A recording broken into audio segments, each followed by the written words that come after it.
What is going on, guys? Killamckillcam here, and this is going to be an episode of the Lords of the Fallen versus Shadow of the Mordor.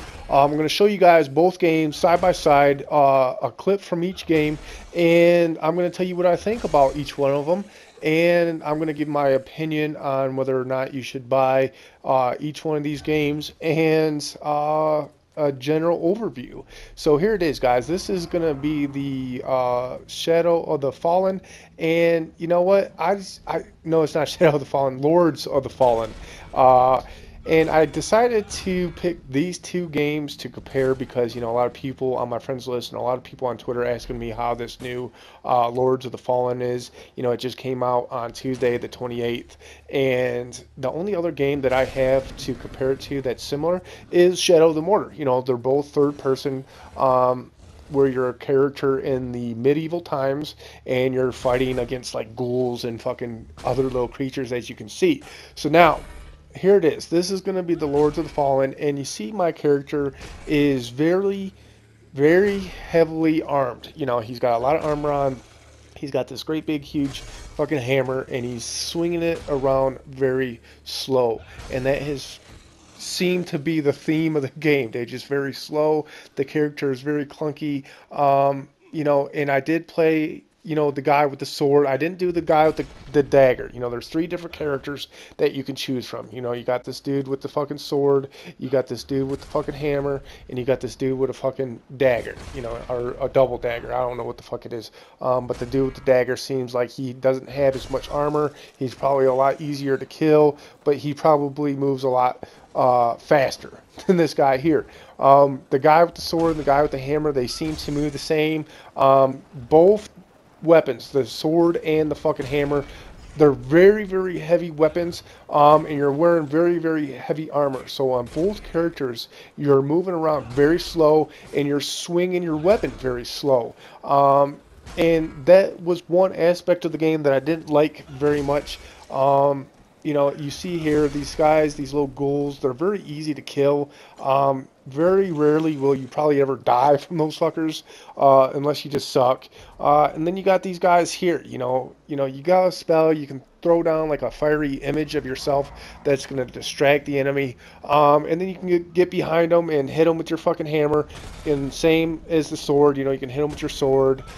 You've got these power strikes, and it takes a lot of damage from the enemies. But you just see how fucking slow my guy is moving around, and it's slow and it's clunky.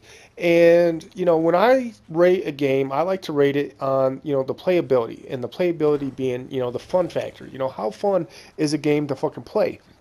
And for me, this wasn't that much fun. It was more frustrating than anything. Moving around so slow and not being able to swing my fucking sword or hammer very quickly. I thought that fucking was frustrating. It wasn't very fun. And I like, so a game has to have good gameplay, good playability, the fun factor.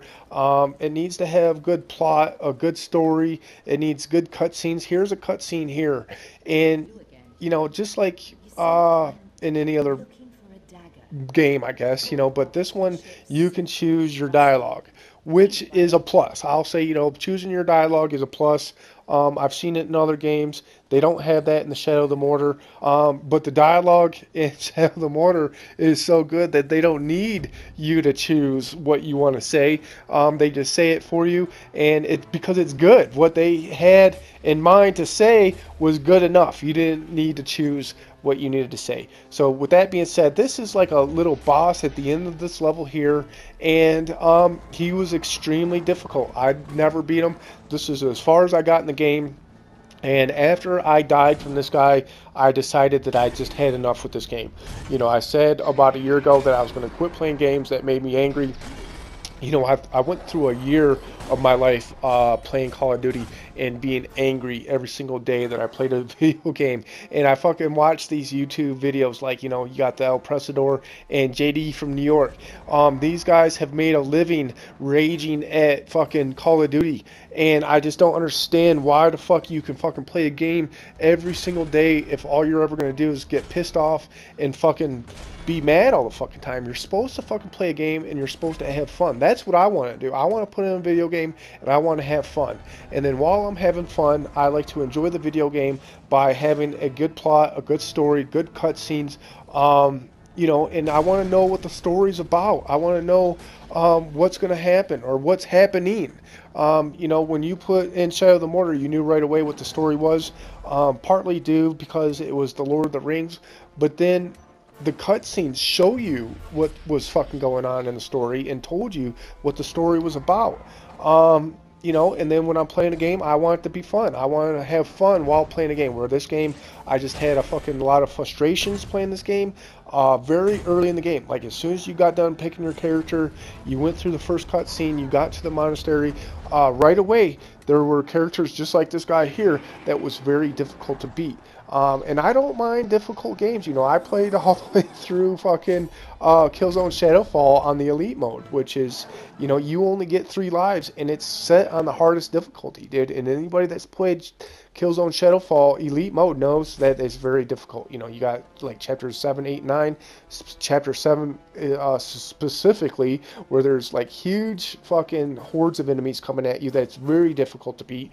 I don't mind those challenges, bro. I don't mind a fucking hard game. I don't want it to be so easy that all you have to do is play it to get through it. No.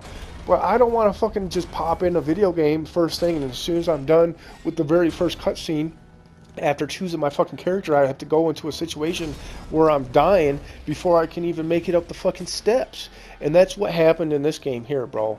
And, you know, you may have had a different experience, but that's just my opinion. And when you guys see the difference between this game and the Shadow of the Mordor is going to come up here soon. I'm going to die, and I just turned the fucking game off, and I've had enough of it, you know. I know usually within the first hour of playing a game if I'm going to continue playing it or not. I've played this game for a couple hours and have decided that I'm not going to play the game. The story's not that great, the graphics aren't that great, the cutscenes aren't that great, and the gameplay is just not that great. So, and especially when you compare all these aspects of the game to the Shadow of the Mordor. Now, the Shadow of the Mordor here is going to come up here in a couple seconds right after I die, and you'll see the differences. You'll see how much more fun Shadow of the Mordor is. Now, here it is. I just started a trial of time, I think it is, or trial of speed, which is a game mode that they implemented into the game. You know, I already completed the game. I have about 75 hours played on this game. I got the platinum trophy. I like this game so much that I went through and played it over and over again until I got all the trophies, got the platinum trophy, and then with the season pass they gave you these game modes. There's the trial of speed, the trial of power, the trial of wisdom, and then the never-ending challenge. It's 4 different modes that you can play, which are basically all the same.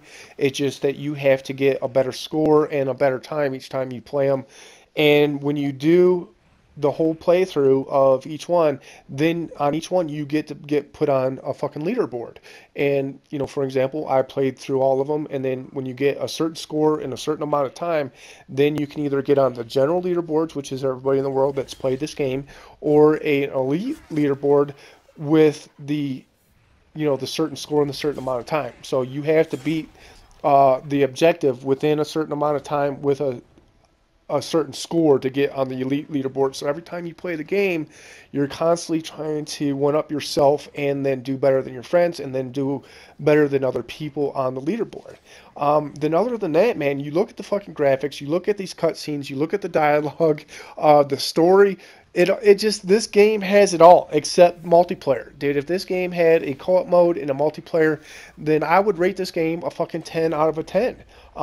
But just rating this game, just the campaign, I rate this game a 10 out of a 10. But as a game as a whole, what I want in a video game as far as campaign, multiplayer, co-op, playability, graphics, cutscenes, dialogue, all that shit, you know, if this had multiplayer and co-op, this would be, for me, a perfect game. I enjoyed this game very much.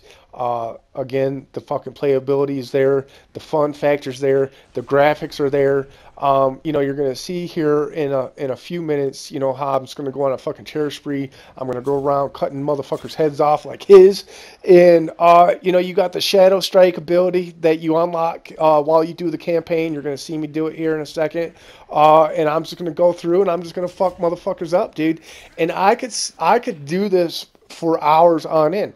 And I don't show in this video clip, but I have in past video for this game where you just in an endless battle with just hordes of enemies in when you're in I don't know what they're fucking called, like a secured zone or whatever. It's an area like this, but like a guy will go and fucking blow the fucking whistle and sound the alarm, and just hordes of enemies will come, one after another, after another, after another, and you can fucking just sit there for an hour, fucking people up. But I didn't show any of that. You know, I just wanted to show you guys the difference in the gameplay and the game style. And it, you know, it is what it is, and it's just my opinion. If you don't necessarily agree with my opinion, you know, you are entitled to your opinion, just as I am to mine. But for any of you guys wanted to know about the Lords of the Fallen and how the gameplay is, I just wanted to show you guys the examples of, you know, this game versus Shadow of the Mordor. And if you're like battling, if you want to buy the Lords of the Fallen, and you're trying to figure out, do you want to buy it, and you haven't bought the Shadow of the Mordor yet, dude, spend your $60 on the Shadow of the Mordor, and I guarantee you, you will have a lot more fun. I guarantee it, dude. And especially if you're a Lord of the Rings fan, you're going to want this game over the Lords of the Mordor. I don't know that the Lords of the Mordor was the story of any particular story, or is just made up or whatever, but you know, this is the story of the Lord of the Rings, or some type of side story or backstory about it. I don't fucking know. I'm not a huge Lord of the Rings fan, but I am a huge Shadow of the Mordor fan, because this fucking game is so fucking good. And you see here, here's a map. I can go anywhere I want and do whatever I want. You know, I can roam the fucking world, and I can just fucking go around fucking people up. So there it is, guys. Here's my fucking opinion. I will let you watch the rest of the video if you like. Without any more commentary, I just want to take this opportunity to say thanks for stopping, thanks for watching. Hit that like button, hit that subscribe button, share this video on Twitter, tell your friends about it. And I also wanted to tell you guys, there's a video on my playlist. There's a chance for you to win Call of Duty Advanced Warfare for the PS4, or a custom Call of Duty Advanced Warfare controller for the Xbox One. I will put a link in the description of this video. If you're interested in winning either one of those games, check it out, and make sure that you leave a comment in the section below on that video if you're on the PS4 and you want the game, or if you're on the Xbox One and you want the controller.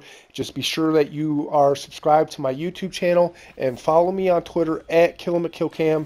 And then just watch that video, and it explains more on how to win the fucking game or the controller. And thanks for stopping. Thanks for watching. And until next time, guys, peace. You're dead! You maggot! Bad enough, I was going to deal with this Uruk. But now you... Time to die!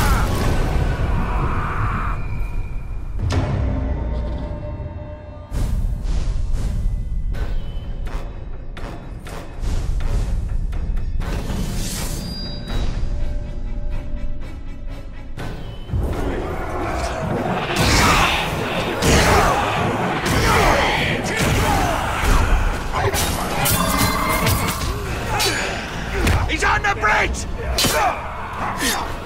You've no idea my skills right down